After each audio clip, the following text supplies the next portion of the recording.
Hi parents, Dr. Glenn here just with a short video about using the iPad for our e-learning day, which will happen August 31st and any future e-learning days. So just some basics about the iPad. There is a button on the bottom. This is the home screen. If you click this button once or twice, it will bring you back to the starting place. I always suggest if you're lost in the device or if your child is lost in the device, just click the home screen home button so that you can come back here.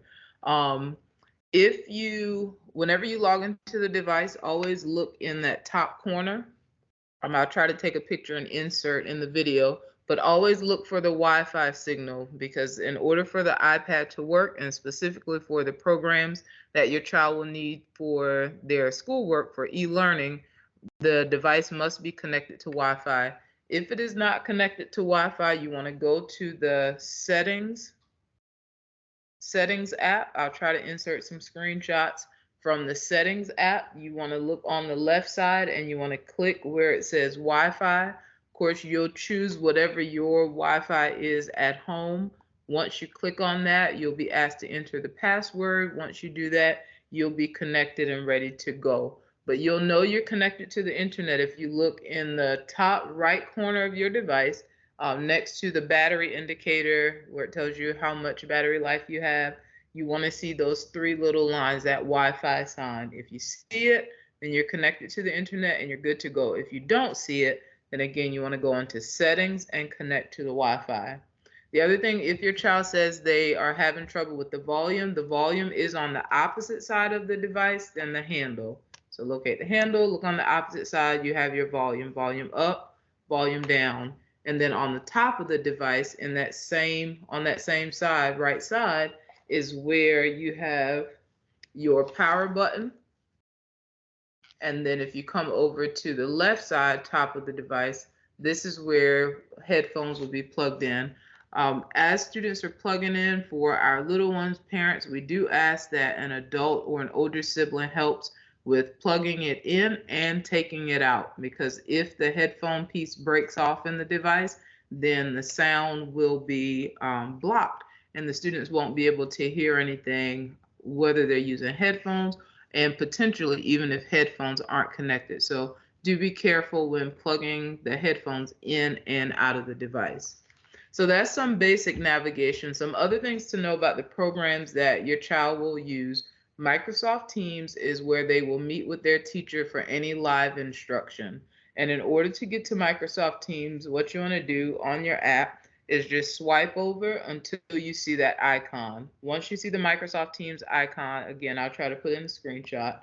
Click on that, and if it's the first time that your child is logging in, they will need to enter their email address and their password. On all of our devices, the email address and password are on the back of the devices. I'm going to log in on this device and then we'll talk a little bit more about Teams.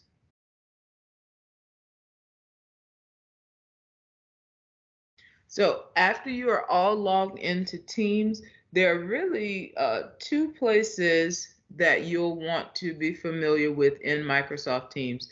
The first one is the icon across the bottom. Again, I'll insert a screenshot where it says Teams. If you click on that, it'll list all of your child's teams on the left side, and just look for your child's teacher. They may have multiple classes there if their class from last year is still in the system.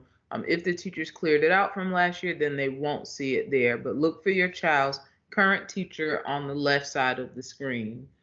Once you locate that teacher's name, under that you'll see the word General. That's where you want to click. And when you click on General, it's going to populate on the right side, kind of like a Facebook news feed or any social media news feed. That's where you'll see any recordings, any messages that the teacher may have put into the chat, any links that your child may need to click on.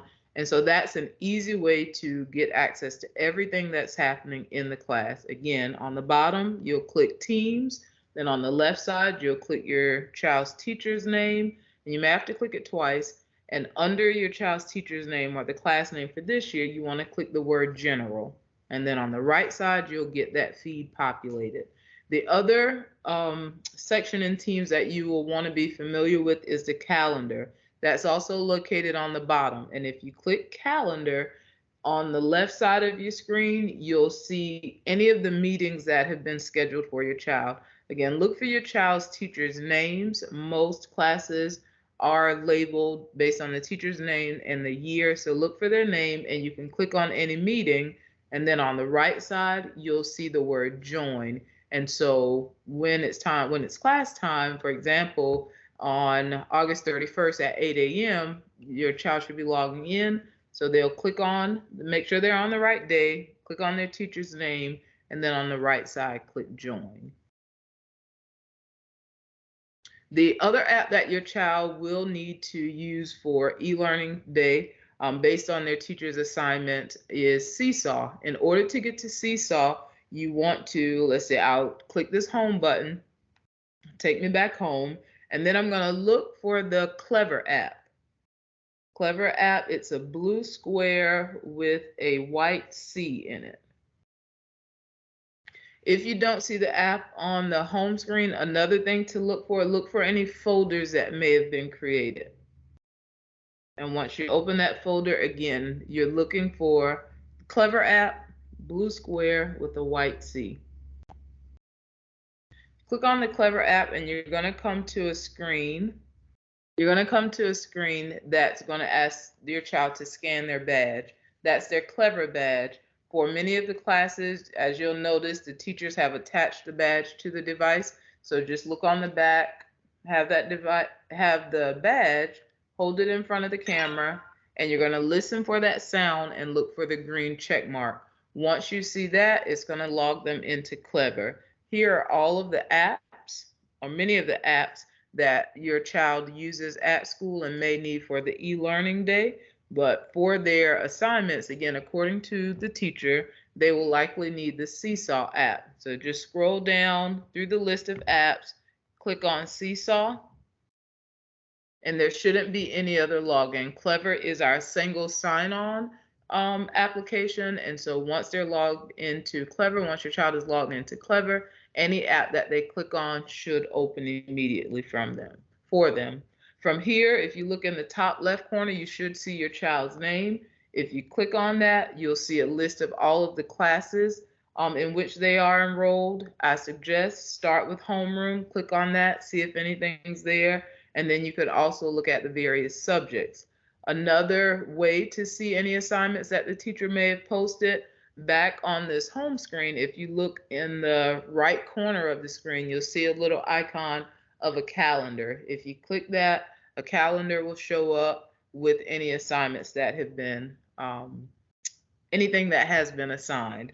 After your child is finished for the day, we do recommend that you close all of your apps. You can do that by double clicking the home button, and notice that now I have tiles. This shows me everything that's open, and all I want to do is just swipe up. Use my finger, swipe up. That's going to close my apps, and I'm finished.